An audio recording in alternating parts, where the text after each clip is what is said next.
Hello everyone, welcome to my channel भैंसकुला tech. तो छात्रों, आज के इस वीडियो में मैं दो बहुत ही महत्वपूर्ण टॉपिक पर बात करूंगा।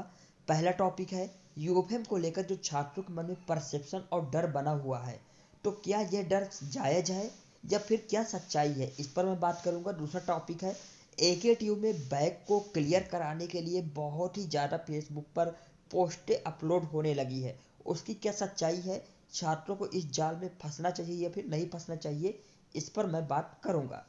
तो चलिए पहले टॉपिक पर बात करते हैं। एकेटीयू ने 1800 छात्रों की लिस्ट जारी की थी, जिन छात्रों ने अपने कॉपी पे मोबाइल नंबर लिखकर आए थे। ये केवल उन छात्रों के लिए सर्कुलर निकाला था कि 28 तारीख तक अपना एक्सप्लेनेशन भेज देना है। अब बहुत से छात्रों ने भेजा तो है, लेकिन जो प्रोसेस है गलत प्रोसेस का यूज करके उन्होंने भेजा है। जैसे कि प्रोसेस क्या है एग्जैक्ट, आपको सर्कुलर के अकॉर्डिंग एक एप्लीकेशन एक पेज पर लिखना है और उस एप्लीकेशन में आपको अपना एक्सप्लेनेशन देना है कि आखिर आपने ऐसा क्यों किया है। ठीक है, वो कन्विंसिंग होना चाहिए। इसके बाद उसको अपने कॉलेज पे ले जाना है, एचओडी के साइन और कॉलेज की मोहर होनी चाहिए। इसके बाद चाहे तो कॉलेज भेज दे या फिर आप भी अपने ईमेल के माध्यम से भेज सकते थे। उसमें आपका रोल नंबर और सब्जेक्ट कोड जिसमें यूफेम लगी है यह मुख्यतः रूप से लिखा होना चाहिए, और साथ ही एकेटीयू एग्जामिनेशन कंट्रोलर के नाम पर वह एप्लीकेशन होना चाहिए। ये है एक कंप्लीट प्रोसेस और जेन्युइन प्रोसेस। लेकिन बहुत से छात्रों ने क्या किया है कि मेल तो एकेटीयू को किया है समय के मुताबिक, लेकिन उन्होंने क्या किया है या तो टाइप करके भेजा है, वो भी गलत तरीका है। कुछ छात्रों ने पत्र के माध्यम से एप्लीकेशन के माध्यम से भेजा तो है, लेकिन उस पर कॉलेज से फॉरवर्ड नहीं कराया है। अब उसका रीजन ये है कि बहुत से छात्रों के कॉलेज, बहुत से ऐसे कॉलेज हैं जो यूएफएम को लेकर छात्रों को सपोर्ट कर रहे हैं, और बहुत से कॉलेज इससे मुंह फेर रहे हैं, यानी कि सपोर्ट नहीं कर रहे हैं। तो कुछ फॉरवर्ड कर रहे हैं, कुछ छात्रों को बुलाकर कॉलेज में एप्लीकेशन ले रहे हैं और अपनी आईडी से ही एकेटीयू को भेज रहे हैं। तो ऐसे सभी कॉलेज को बहुत ही मुबारकबाद कि आप लोग अच्छा काम कर रहे हैं। वहीं पर बहुत से छात्र ऐसे हैं जिन्होंने अभी तक एप्लीकेशन भेजा ही नहीं है, एकेटीयू को मेल ही नहीं किया है। तो अब ऐसे में क्या होगा, अब उसमें एकेटीयू की भी गलती है कि उनको डेट 28 तारीख से एक्सटेंड करना चाहिए, क्योंकि बहुत से छात्रों का जो रिजल्ट है वो शुक्रवार शनिवार को आया है। तो ऐसे में वह संडे को कॉलेज कैसे जाए, या जिन छात्रों ने 28 तारीख तक एप्लीकेशन एकेटीयू को नहीं भेजी है, अब उनके साथ क्या होगा। देखिए, सबसे पहले तो एकेटीयू की गलती है, क्योंकि बहुत से छात्रों का रिजल्ट समय से नहीं आया है और आज संडे है यानी कि रविवार है, तो आज कॉलेज बंद रहता है। बहुत से कॉलेज फोर्थ सैटरडे को भी बंद रहते हैं। तो ऐसे में कॉलेज कैसे जाएं, उनसे फॉरवर्ड कैसे कराएं। तो ऐसे में डेट बढ़नी चाहिए। अगर आपने अभी तक भेजा नहीं है तो एक बार कॉलेज पे आप बात कर लें। कॉलेज से सपोर्ट नहीं मिलता है तो आप मुझे इंस्टाग्राम के माध्यम से संपर्क करें, लिंक आपको वीडियो के डिस्क्रिप्शन में मिल जाएगी। आप मुझसे, मैं आपके लिए एप्लीकेशन रेडी कर दूंगा, क्योंकि एप्लीकेशन बहुत महत्वपूर्ण है, उसमें जो मैटर होता है। तो मैं आपकी डिटेल लूंगा और आपके लिए एक बेस्ट कन्विंसिंग एप्लीकेशन रेडी कर दूंगा। उसकी जो फीस है बहुत ही कम है, 199 रुपीज़ है। वो आपको पे करना है, देन आपको मिल जाएगी। ये एक सब्सक्रिप्शन है जिसके लिए आपको लाइफ टाइम सपोर्ट भी मिलेगा किसी भी समस्या का। चलिए, अब ये बात खत्म हो गई।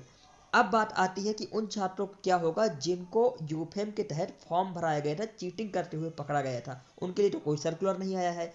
कुछ कॉलेज में बात हुई है जो बोल रहे हैं कि अभी आएगा, लेकिन मैं आपको एक सलाह देना चाहता हूं कि एक बार अपने कॉलेज पे बात कर लीजिए। अगर कॉलेज से कोई रिस्पांस नहीं मिलता है तो आप एक एप्लीकेशन लिखिए, चाहे तो आप मुझसे भी ले सकते हैं, और उसको डायरेक्ट aktuufem@gmail.com में मेल कर दीजिए। उसमें कॉलेज से फॉरवर्ड कराने की कोई भी ज़रूरत नहीं है। अब मैं आपको बहुत क्लियर बोलने वाला हूं कि बहुत से छात्र डरे हुए हैं, क्योंकि पहली बार ऐसा हुआ कि अगर आप कोई पर्सनल डिटेल जैसे मोबाइल नंबर लिख कर आए हैं तो आपका यूफेम लगा दिया गया है। तो ऐसे में कॉलेज से फॉरवर्ड करा कर एप्लीकेशन मांगा जा रहा है। इसमें दो केस हो सकते हैं। अगर आपने एप्लीकेशन दिया, वो कन्विंस नहीं हुए, या फिर आपने एप्लीकेशन दिया ही नहीं, तो ऐसे में ज़्यादा से ज़्यादा क्या होगा कि एकेटीयू आपका उसी सब्जेक्ट में बैक लगाएगा, यानी कि उस सब्जेक्ट का भी चेक नहीं होगी, बाकी सब्जेक्ट पे कोई इफेक्ट नहीं पड़ेगा, बाकी सेमेस्टर के रिजल्ट में कोई इफेक्ट नहीं पड़ेगा, बाकी एज इट इज रहेगा। जो छात्र चीटिंग करते हुए पकड़े गए थे उनके साथ क्या होगा, उनके साथ बिल्कुल क्लियर है, अभी तक जैसा हो रहा था वैसे ही होगा, कि आपका उस सब्जेक्ट में 0 मार्क्स होंगे, बाकी सब्जेक्ट का रिजल्ट आ जाएगा एज इट इज। और इसमें 1 महीने का समय लग सकता है आप लोग का रिजल्ट आने में। तो जो बोलते हैं कि ईयर बैक लग सकती है, बिल्कुल भी परेशान होने की जरूरत नहीं है। अगर फर्स्ट टाइम आपका यूफेम लगा है तो उसमें आपकी केवल उसी सब्जेक्ट में बैक आएगी। प्लस पॉइंट क्या है, जिन छात्रों का यूफेम लगा है मोबाइल नंबर लिखने की वजह से, अगर कन्विंसिंग लगा मैं आपका एप्लीकेशन, तो हो सकता है आप उस सब्जेक्ट में भी आपकी कॉपी चेक हो जाए। ये दोनों मैटर मैंने आपके हो सकता है क्लियर कर दिए हो। इस इनके रिगार्डिंग, यूफेम के रिगार्डिंग कोई भी आपको समस्या हो, आप मुझसे इंस्टाग्राम में कांटेक्ट कर सकते हैं। 100% जेन्युइन हेल्प आपको मिलेगी। चलिए अब बात करते हैं बैक क्लियर कराने को लेकर, क्योंकि हर साल बहुत ही छात्रों की बैक आती है, ईयर बैक भी आती है। तो उन छात्रों का देखिए, अगर आपकी 1-2 बैकें हैं तो आप कोशिश करें कि बैक पेपर देकर ही क्लियर करें।